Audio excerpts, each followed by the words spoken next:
दोस्तों ये जो आपको मैग्नेट चेसी पे हम सुराख तो खा रहे हैं ना, ये हमारे भाई की हुई कारागरी है। इसमें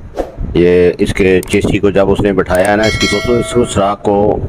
क्योंकि उसको फिट करने का जो तरीका था ना वो बिल्कुल गलत था, इसलिए हम ये तो चेसी नहीं डाल रहे हैं अब। क्योंकि दोस्तों आपको नीचा दिखाने वाली बात नहीं है, हमारे कुछ ऐसे बच्चे हैं, शागिर्द हैं जो जाके नई नई दुकानें डालते हैं ना, ये सब वही करते हैं ऐसा काम, और समझदार आदमी तो नहीं करता ना ऐसे कोई भी काम।